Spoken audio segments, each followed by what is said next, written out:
Welcome to labs world. स्वागत है अपने यूट्यूब चैनल लैब्स वर्ल्ड में। मैं हूं अवधेश और डिस्कस करूंगा दोस्तों यूपी पैट के लिए कुछ इंपॉर्टेंट प्रश्न जो कि इंपॉर्टेंट रहेंगे। यदि आप तैयारी कर रहे हैं दोस्तों तो इस 5 मिनट के वीडियो में आप अपने आप को जांच लीजिए कि आप कितने अच्छे से तैयारी कर चुके हैं। 10 प्रश्न हैं, आपको देखने होंगे कि आप कितने लगा सकते हैं। प्रश्न हम पढ़ेंगे, आंसर आपको देना है। कि पहला प्रश्न है दोस्तों कि अंतर्राष्ट्रीय जैव विविधता दिवस कब मनाया जाता है। ए ऑप्शन है 1 अप्रैल, बी है 22 मई, सी है 15 दिसंबर और डी है दोस्तों 10 नवंबर। राइट आंसर लगाएंगे आप लोग। बिल्कुल इसका राइट आंसर हो जाएगा दोस्तों 22 मई। 22 मई इसका सही आंसर है। और देखिए, मैं आपको कुछ इंपॉर्टेंट बातें एक्स्ट्रा बताऊंगा, वो आपको नोट कर लेनी है कि कोई भी दिवस हो क्यों मनाया जाता है। तो कोई भी दिवस हो दोस्तों, उससे संबंधित उसके मुद्दों को जागरूक करने के लिए दोस्तों उस दिवस को मनाया जाता है। अच्छा, जैव विविधता किसे कहते हैं पता है आपको? तो एक लाइन में समझिए कि किसी एक ऐसे क्षेत्र में जहाँ विभिन्न प्रकार की प्रजातियाँ एकत्रित हों, उस जगह को आप कह सकते हैं कि यह यहाँ पर जैव विविधता बहुत अधिक है। जैसे आप ग्लोब पर देखेंगे दोस्तों, तो ये है भूमध्य रेखा और भूमध्य रेखा के आसपास वाला क्षेत्र जो है वो बहुत अधिक जैव विविधता वाला क्षेत्र है। ठीक है, अगला प्रश्न देखेंगे कि निम्नलिखित में से कौन सा विश्व का सबसे बड़ा नदी द्वीप है। बहुत इंपॉर्टेंट प्रश्न है, कई बार पूछा गया है।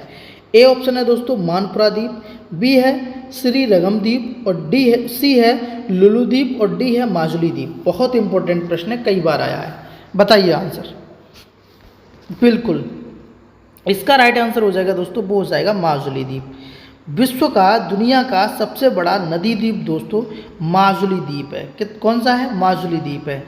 यह कौन सी नदी में है दोस्तों, ये भी पूछा जाता है। तो यह ब्रह्मपुत्र नदी में है। कहाँ पर है? यह ब्रह्मपुत्र नदी में है। यह किस राज्य में पड़ता है? तो आप कह सकते हैं कि असम राज्य में पड़ता है। देखिए, इंपॉर्टेंट चीज़ें हैं, एक्स्ट्रा चीज़ें वो मैं हर बताता चलूँगा, बस आपको नोट करनी है। तो ये कहाँ पर है? ब्रह्मपुत्र नदी में है, असम राज्य में है। क्षेत्रफल इसका दोस्तों 880 km यानी किलोमीटर स्क्वायर है। ठीक है, जनसंख्या की अगर बात करें तो 16,07,304 जो इसकी जनसंख्या है। कितनी है? 16,07,304 जो इसकी जो है वो जनसंख्या है। ठीक है, ये बात भी ध्यान रखनी है। तो छोटी छोटी बातें हैं। माजुली द्वीप ब्रह्मपुत्र नदी में है, असम में है ना। और ये इसकी जनसंख्या है वो है 16,07,304। ठीक है, अगला प्रश्न है, निम्नलिखित में से हंगरी की राष्ट्रीय मुद्रा क्या है। आपने पैट में देखा होगा कि एक प्रश्न मुद्रा से भी पूछा जाता है। तो बताइए। ए ऑप्शन है हंगेरियन फॉरेट, बी ऑप्शन है दोस्तों हंगेरियन नायरा, सी है हंगेरियन पाउंड और डी है इनमें से कोई नहीं। तो आप अपना राइट आंसर जल्दी से लगा दीजिए। बिल्कुल कुछ लोग सही लगा रहे हैं कि इसका राइट आंसर हो जाएगा दोस्तों, वो हो जाएगा हंगेरियन फॉरेट। इसका ये बिल्कुल सही आंसर है। ठीक है, हंगरी की जो राष्ट्रीय मुद्रा है दोस्तों वो है हंगेरियन फॉरेट। ठीक है, इसकी राजधानी अगर पूछा जाए तो आप कह देना बुडापेस्ट। बुडापेस्ट, ठीक है, कौन सी है? बुडापेस्ट इसकी राजधानी है। कौन से राज्य में वो कौन से महाद्वीप में पड़ता है ये हंगरी? तो आप कह देना यूरोप में। कहाँ पर पड़ता है दोस्तों? यूरोप में। यूरोप में पड़ता है। ठीक है, भाषा इसकी हंगेरियन है। इतनी बात आप जान लीजिए। अगला प्रश्न है, ये बहुत इंपॉर्टेंट प्रश्न है कि स्वतंत्रता के बाद भाषा के आधार पर बने भारत के पहले राज्य का नाम बताओ। ये प्रश्न भी कई बार पूछा गया है। ए ऑप्शन है उत्तर प्रदेश, बी है महाराष्ट्र, सी है केरल और डी है आंध्र प्रदेश। जल्दी से बताओ। बिल्कुल राइट आंसर हो जाएगा दोस्तों आंध्र प्रदेश। आंध्र प्रदेश भाषा के आधार पर दोस्तों भारत का सबसे पहला राज्य है। इसकी स्थापना आप कह सकते हैं 1953 में। कब? 1953 में हुई थी दोस्तों। राजधानी की अगर बात करें तो अमरावती है। क्या हो जाएगी?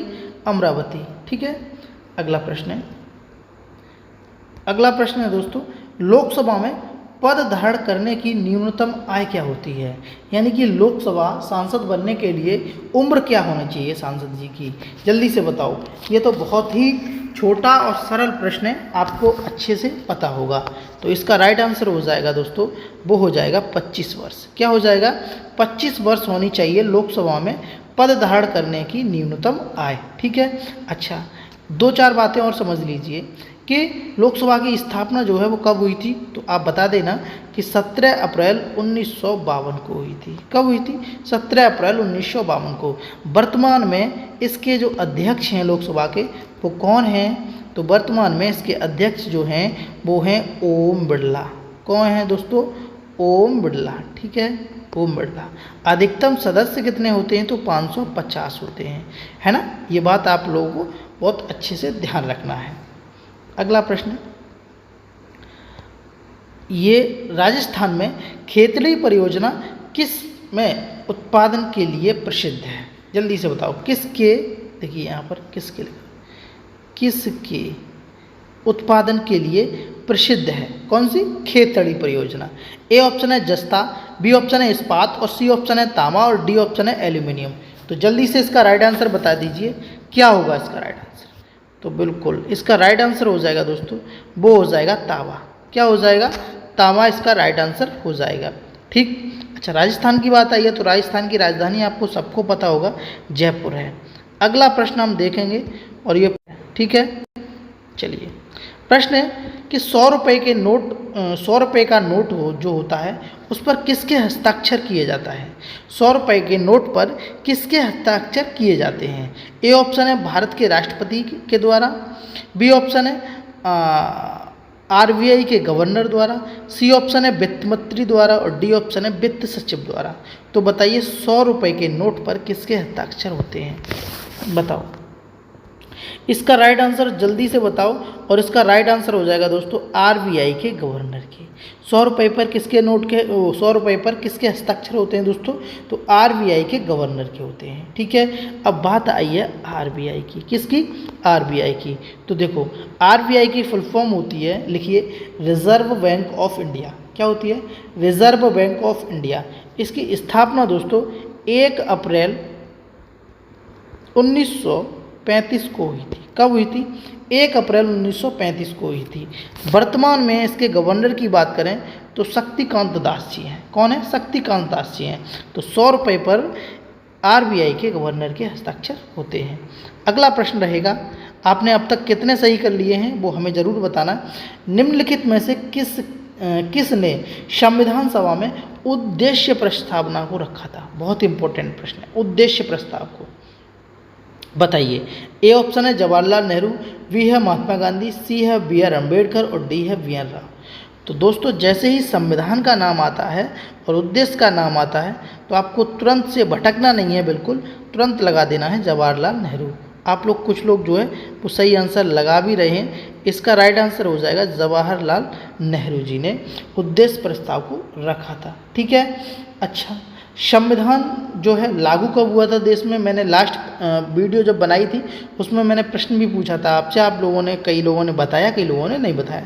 तो मैं इस वीडियो में बता देता हूं कि संविधान अपने देश भारत में दोस्तों 26 जनवरी 1950 को लागू कर दिया था।